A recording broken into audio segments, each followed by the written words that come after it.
Thomas Bradley had everything money could buy, and nothing that mattered. At 57, he'd built an empire. Tech companies, real estate, investments that most people couldn't even pronounce. His penthouse overlooked the city. His car cost more than most people's houses. But on this particular Saturday in autumn, he sat alone on a park bench watching families walk by and felt the weight of all that emptiness. His wife had passed 5 years ago. Cancer. They'd never had children. Always said they'd wait until the company was stable. Until they had more time. Time ran out. Now he came to this park every Saturday. Not for any reason, just to be somewhere that felt alive. That's when he saw her. A little girl, maybe 7 years old, with dark braids and a determined expression. She wore a carefully pressed blue dress that had seen better days, and she was clutching something in her small hand. She walked right up to him, direct as an arrow. "Excuse me, sir," she said formally. "Are you busy today?" Thomas blinked, surprised. No, not particularly." She held out her hand. In it were 5 crumpled $10 bills. "Here's $50, she said seriously. "I just need a dad for one day." Thomas stared at the money, then at the child. "I'm sorry." "What, want a dad?" "Just for today. There's a father-daughter dance at my school tonight and—" Her voice wavered slightly, but she steadied it. "And I don't have one. A dad, I mean. So I'm hiring one." Thomas felt something crack open in his chest. "Sweetheart, where's your mother?" "She's working. She works 2 jobs. She doesn't know I'm here." The little girl's chin lifted. "I saved my allowance for 4 months. $50 is fair, right? Just for one day?" Thomas looked at this small, fierce child and saw something he recognized. Loneliness, determination, pride covering up hurt. "What's your name?" he asked gently. "Lucy. Lucy Chen." "Lucy, I can't take your money." Her face fell. "Is it not enough?" No, he said quickly. "It's not that. It's just, you shouldn't have to pay someone for this." "But I need a dad for tonight," she said, and now her voice did break. "Just a little.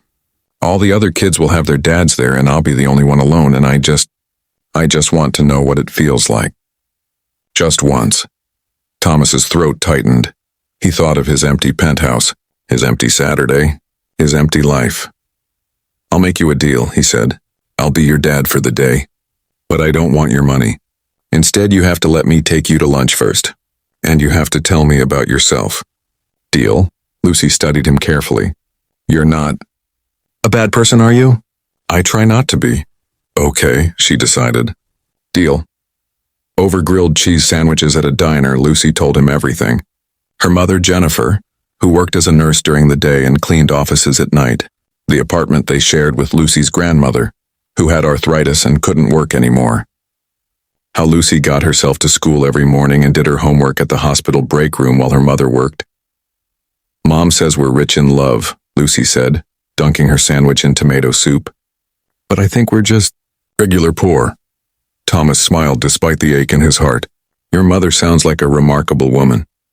"She is. She's just tired a lot." After lunch, they went shopping.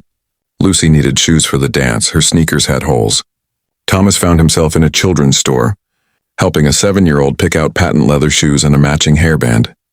"These are too expensive," Lucy whispered, looking at the price tag. "Good thing I'm paying," Thomas whispered back. Her smile was like sunshine. At 6 o'clock, they arrived at the school gymnasium. It had been decorated with streamers and balloons. Fathers and daughters filled the room, laughing, dancing, taking pictures. Lucy slipped her small hand into Thomas's large one. "Ready?" he asked. "Ready." They danced to slow songs and fast ones. Thomas was rusty.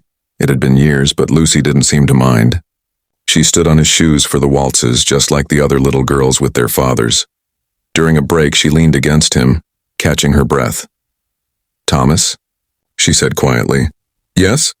"Thank you. For today. It was perfect." He put his arm around her small shoulders. "Thank you, Lucy. You gave me something I didn't know I needed." That's when he saw a woman standing in the gymnasium doorway, exhausted, still in scrubs. Searching the crowd frantically. "Mom!" Lucy called, waving. Jennifer Chen rushed over, relief and confusion warring on her face. Lucy, what are you? Who is? Thomas stood. Mrs. Chen, I'm Thomas Bradley. Your daughter made me an offer I couldn't refuse. Lucy explained everything in a rush. The $50, the plan, the dance. Jennifer looked horrified. Lucy, you can't just ask strange men.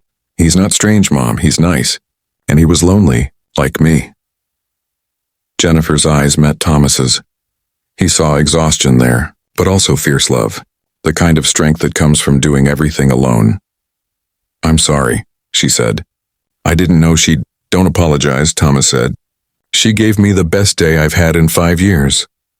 Something passed between them then. Understanding. Recognition. Would you both like to get ice cream? Thomas asked. My treat. And maybe you could tell me if you'd let me take Lucy to the zoo next Saturday, as friends. If that's all right. Lucy bounced excitedly. Can we, Mom, please?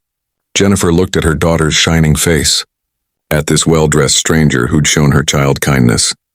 Ice cream first, she said carefully. We'll talk about next Saturday. 6 months later, Thomas had become a regular part of their lives. Not hired, not temporary, just there. He helped Lucy with homework, took them all to dinner on Sundays, made sure Jennifer's car got fixed when it broke, found he'd found what money couldn't buy.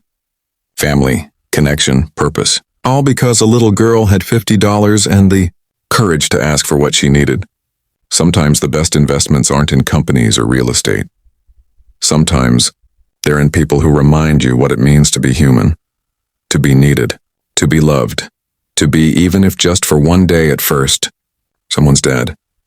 The end.